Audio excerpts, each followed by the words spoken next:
మీరా చెప్పండి చెప్పండి. ఏంటి మీకు బాగాలేదని చూపించుకోవడానికి మెమ్మని తీసుకొస్తే మెమ్మకు బాగాలేదని సతాయిస్తుందా? ఓ పని చేయండి, నేను ఒక టాబ్లెట్ ఇస్తాను, వేయండి. అదృష్టం అదంతా అదృష్టం మీద ఆధారపడి ఉంది. తగ్గిందనుకో సర్వరోగాలు పోతాయి, తగ్గలేదనుకో స్వర్గానికి పోతుంది. ఆయన చూసుకుంటారే రమ్మ. Okay okay. అబ్బో, నమస్కారం సార్. ఏమిటా నీకు నొప్పి? సార్ ఓహో సారీ అండి, ఇప్పుడు దాకా ఓ నొప్పుల ఫ్యామిలీతో మాట్లాడాను.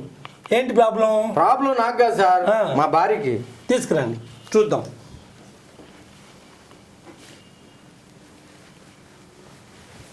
అమ్మాయి చక్కగానే ఉందే, మూతే వంకర తిరిగింది. ఏంది ప్రాబ్లం? అదే సార్ ప్రాబ్లం, అది చూపించడానికి మీ దగ్గర తీసుకొచ్చింది.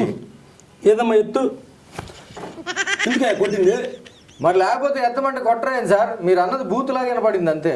ఓ అది కాదమ్మా, దవడెత్తు అన్న, కొంచెం దవడ పైకి ఎత్తమ్మా, ఇంకొంచెం ఇట్లను.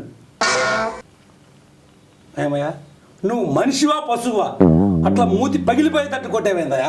ఏం సార్ మీరు మాట్లాడేది? జోకులు వేసేదానికన్నా అర్థం పర్థం ఉండాలి. నేను ఆమె కొట్టమైంది, ఆమె నన్ను కొట్టబోతు కింద పడి.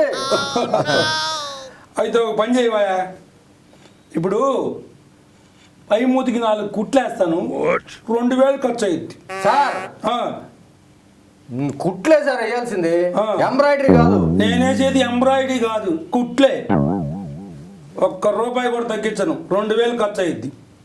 కాకపోతే 7 రోజులు పాప పాలు తాగి పండుకోవాలి, ఒక్క మాట కూడా మాట్లాడకూడదు. సార్ ₹1 కూడా తగ్గించను నేను. సార్ కావాలంటే 4000 తీసుకోండి సార్, ఆ 2 పెదాలకి కలిపి 8 కుట్లు వేసేసేయండి సార్.